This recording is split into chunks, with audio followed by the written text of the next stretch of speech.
जय हिंद दोस्तों। तो कैसे हैं आप लोग। आज एक फिर नए वीडियो के साथ आपका फौजी फॉर हेल्प चैनल में स्वागत है।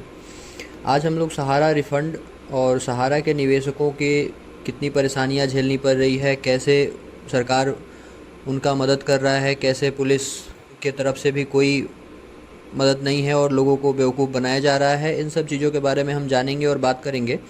तो चलिए शुरू करते हैं और मैं आपको दिखाऊंगा भी, प्रूफ के साथ बताऊंगा कि कैसे लोगों को बेवकूफ़ बनाया जा रहा है। तो सहारा ग्रुप की कंपनियों में देश भर के लाखों निवेशकों ने पैसा लगाया है, जैसा कि आप सब लोग जानते हैं। लेकिन सहारा के कई ग्रुप के खिलाफ धोखाधड़ी का जांच चल रहा है और इस कारण से लोगों का पैसा नहीं मिल रहा है। हालांकि सरकार की तरफ से एक पोर्टल लॉन्च किया गया था जिस पे ऑनलाइन क्लेम हो रहा था और बहुत सारे लोग ऐसे भी थे जिनका 10,000 रुपये के किस्त में उनका कुछ पैसा आया भी। तो दोस्तों, अब इसमें क्या है कि बहुत सारे लोग अलग अलग तरीके से परेशान हैं और उनको ये नहीं पता है कि उनको पैसा कहाँ से मिलेगा, कैसे मिलेगा, और इसका फ़ायदा लोग भारी मात्रा में उठा रहे हैं क्योंकि लोग परेशान होकर इधर उधर अपना हाथ पैर मार रहे हैं। जिसका जहाँ भी पैर भी है, जो भी सोर्स है, वो उस तरफ से कोशिश कर रहे हैं। और भोले भले लोगों का कैसे सहारा का पैसा के रिफ़ंड कराने के नाम पर 2%, 4%, 10%, 5% भी पैसा लिया जा रहा है और लोगों को बुड़बक बनाया जा रहा है, बेवकूफ़ बनाया जा रहा है। तो चलिए मैं आपको इसका लाइव सबूत दिखाता हूँ कि कैसे लोग बुड़बक बना रहे हैं, बेवकूफ़ बना रहे हैं और किस प्रकार से लोगों को लूट रहे हैं।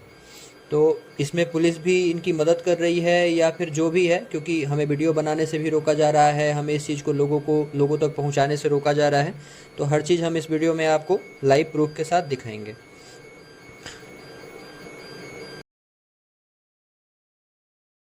अप्लाई बता रहा हूं, सुनिए। सहारा का ही ब्रांच है, ठीक है। सहारा के ये अप्लाई इन्हीं के माध्यम से क्या तारीख को किए थे हो? लगभग 4 महीना हो गया वो ब्रांच में। 4 महीना हो गया, पैसा आया नहीं, अब क्या बता रहा? आवेदन दिखा रहा था जय डिस्क्लेम, उसके जगह पर वो कह रहा है कि रिजेक्ट हो गया। टोटल बता रहा है कि इसका फर्म नहीं है। का मुहर रखे हुए जी, और वो नहीं कुछ इधर दिखाई हो, कुछ का मुहर रखे हुए हैं। तुम तो बोल रहे थे सहारा से बात थोड़ा सा हिसाब से करो। तुम क्या सुनो क्या बोल रहे हैं? आप तुम क्या बोल रहे हो? आप तुम क्या बोल रहे हो? आप तुम क्या बोल रहे हो? लोग के ठग रहा है। क्या रिजेक्ट कर दिया? आपके कॉलेज रिजेक्ट कर दिया? एक आवेदन रिजेक्ट नहीं किया अभी तक। सीआरसीएस में सबको डिफिशियंसी दिया है, जिसको सुधार करना है। हम आपको दिखाते हैं। किसी को पैसा मिला है, को आदमी के केकरो मिला है एरिया में, तो नहीं मिला है तो ये आपसे फॉर्म भरवा रहा है। इसमें देखिए पुलिस के आने के बाद भी क्या कार्रवाई होती है और पुलिस क्या व्यवहार करता है इनके साथ, और ये कैसा व्यवहार करते हैं, और फिर पुलिस हमारे साथ कैसा व्यवहार करती है, कैसे बदतमीजी के तरीके से हमसे बात करती है। तो ये हम आपको दिखाएंगे, तो ये आप चलिए देखिए। अब लोगों से क्लेम करने का पैसा भी ले रहा है, लोगों से फॉर्म भरवा रहा है, रीक्लेम का मतलब अति का क्या कहते हैं, शेयर एप्लीकेशन फॉर्म, मतलब फिर से पैसा जमा करने वाला फॉर्म। कई लोग यहाँ पे जमा किए हैं, अप्लाई किए, उनसे पैसा भी लिया और क्या हुआ, उनका पैसा नहीं आया अभी तक और उनका रिजेक्ट कर दिया। सहारा वाला अब कह रहा है कि हम सहारा नहीं है, तो मोहर रखे हुए सहारा का अंदर रख लिया, मोहर केबल के नीचे। भोले वाले लोग हैं, गरीब आदमी हैं। जबकि सहारा का सर हाई कोर्ट से जो सोसाइटी है ना, हाई कोर्ट से, दिल्ली हाई कोर्ट से रोक लगा। ऑनलाइन में सब जगह का सब कुछ है, लेकिन फिलहाल सहारा का ऑनलाइन है। सहारा का ऑनलाइन कर हो रहा है तो परमिशन दिया थाना से परमिशन तो बंद कीजिए, थाना से परमिशन लेकर बंद कीजिए अभी। मोहर वोहर तो सब रखे हुए नीचे सहारा के नाम से। मोहर दिखाइए तो मोहर वही हम सब सारा कहीं चलाए थे। मोहर तो मतलब सहारा के नाम पे चलाने लगे। अब सर से बात करो ना सर। इम्प्लॉय थे तो वहाँ भी मकान मालिक सर बंद कर दिया, रेंट नहीं मिला तो बंद कर दिया। तो हम भी बेरोजगार हो गए बैठे रहते घर पे। अब लोग भी परेशान था तो एक रूम किराया अपना लेके और अपना व्यवस्था, मतलब रोजगार शुरू कर दिया ना। अभी क्या सर से बात कर रहे हाँ। हैं तो उसमें क्या हुआ है सर, खोजने प्रकार की डिफिशियंसी है। जैसे क्या है कि ये पासबुक है इनका, उस समय तो सर ऑफिस से भुगतान हो रही थी, तो कुछ भी चल रहा था क्योंकि जब भुगतान हो रहा था उस समय भी लोग मोहर लगा रहे थे। अभी क्या है, यहाँ देखिए इम्प्लॉय का सिग्नेचर है लेकिन इनका मोहर नहीं है।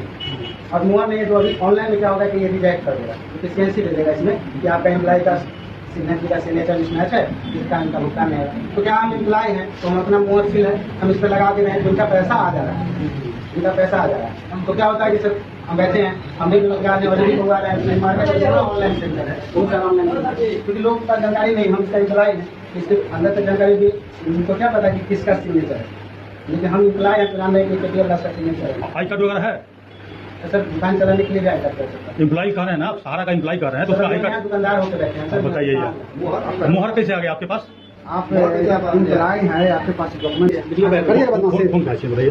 तो वीडियो बनाने का कौन मतलब चुपता औलाद है साला, ऐसे नहीं। दिमाग खराब कर रहे हैं वीडियो बनाने का। तो जैसा कि दोस्तों आपने देखा, ये देख रहे हैं कि कैसे व्यवहार हो रहा है। तो चलिए फिर आपको आगे बताता हूँ कि आप कैसे आप अपना पैसा लगाते हैं। बहुत से लोगों के मन में दोस्तों ये सवाल है कि क्या सूद का पैसा है यह जो मिल रहा है, या यह मूलधन है, ये मतलब क्या है?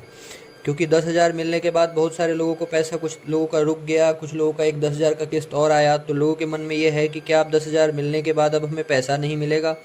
और सबसे अहम प्रश्न तो दोस्तों ये है कि सहारा निवेशक की अगर मृत्यु हो गई है तो उसके पैसे का क्या होगा। तो इसके बारे में भी मैं आपको सीनियर जर्नलिस्ट का क्या कहना है और यह दिखाऊंगा, और आप वीडियो को बिना स्किप किए अंत तक देखिए। इसके बाद भी अगर आपके मन में कोई प्रश्न है तो आप कमेंट माध्यम से पूछ सकते हैं। के लिए हमारे साथ एक बार फिर से सीनियर जर्नलिस्ट अरुण पांडे जी हैं। सबसे पहले बहुत धन्यवाद आपको भी जी। आपको पहले कि लोगों को अब भी सहारा से जुड़ा ऐसा कई सवाल है जो काफी परेशान कर रहा है, तो कोशिश करेंगे हम लोग कि एक एक करके उन सवालों का जवाब जो है वो आपसे हम लेंगे। देखिए, पहला सवाल जो बार बार लोगों के जहन में आ रहा है, सवाल ये है कि सहारा का पैसा इंटरेस्ट के साथ मिलेगा या फिर मूलधन मिलेगा। आपको क्या लगता है? देखिए, आपके ये सवाल का अभी तो जो बॉन्ड जीतने की राशि थी तो राशि उतनी ही अभी मिल रही है। मतलब आपने 5 लाख जमा किया है तो अभी तो 50,000 मिल रहे हैं। 50,000 तक की राशि लौटाई जा रही है। तो इसको डूबा हुआ धन है। सारे लोग निराश हो गए कि सहारा बंद हो गया, सहारा डूब गया, सहारा का पैसा सब कुछ पैसा सेबी ने जमा कराया और पैसा सब सहारा के पास रह गया। तो सरकार ने पहल की तो अभी सहारा में जो बॉन्ड था, मैंने आपसे बराबर कहा है कि छोटे बड़े सभी तरह के निवेशक हैं। और अब जब ये सहारा रिफंड पोर्टल के माध्यम से जब ये अभी लौटाने की प्रक्रिया शुरू हुई है तो 10,000 से शुरू हुई, फिर 20,000 तक हुआ और 50,000 तक की राशि लौटाई जा रही है। उसमें बहुत सारे ऐसे लोग हैं जो जिनको 50,000 था तो वो 10,000 लौटा था, जब 10,000 लौटाया जा रहा था। ऐसे लोग जिनकी राशि लौट गई है तो एक उनकी आशा की किरण बंधी है, जगी है, उनकी राशि अभी लौटेगी।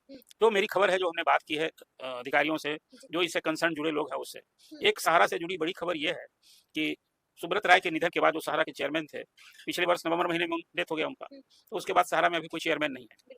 तो अभी पिछले दिन 2-3 दिन पहले लखनऊ में सहारा के बोर्ड की बैठक हुई थी और उसमें लोगों ने अंततः ये तय किया कि चेयरपर्सन जो सुब्रत राय की धर्मपत्नी हैं, स्वप्ना राय, वो होंगी। अब इसकी आधिकारिक घोषणा मुझे लगता है कि 2-3 दिनों में, अक्टूबर के फर्स्ट वीक में। देखिए, दूसरा सवाल भी है हमारे पास। दूसरा सवाल जो है वो ये है कि सहारा में जमा करता अगर सहारा के कोई निवेशक है और उनकी मृत्यु हो चुकी है और बेटा बेटी किसी का नाम भी नॉमिनी में नहीं है, तो वैसे हालात में, वैसी स्थिति में क्या? खास करके मैंने आपसे बताया था कि ये सहारा रिफंड पोर्टल का ये संचालन registrar central cooperative society Bharat सरकार कर रही है, तो कर रहे हैं।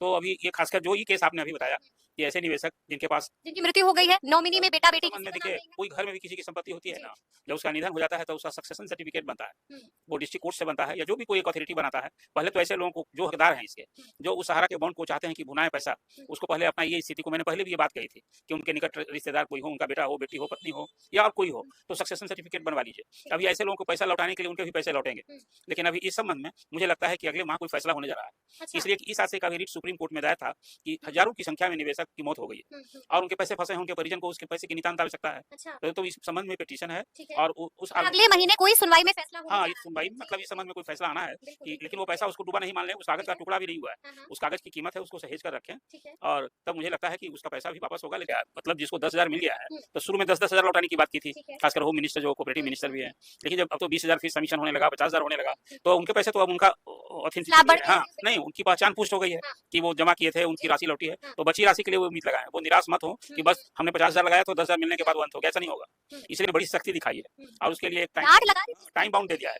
और 1,000 करोड़ तो जमा भी कर दिया उस फटकार के बाद, और भी राशि जमा होनी है। तो पैसे की अभी किल्लत फिलहाल जिनके पास जेन्युइन कागज है उसको सहेज के रखें और पोर्टल पर जो उसमें अपेक्षित सूचना मांगी जा रही है उसको दें, भले रिजेक्ट हो जाए फिर उसका कारण भी, जो जिन कारणों से अगर वीडियो अच्छा लगे तो लाइक शेयर सब्सक्राइब करते रहिए और इसी प्रकार की महत्वपूर्ण जानकारी के लिए आप हमारे साथ जुड़े रहिए और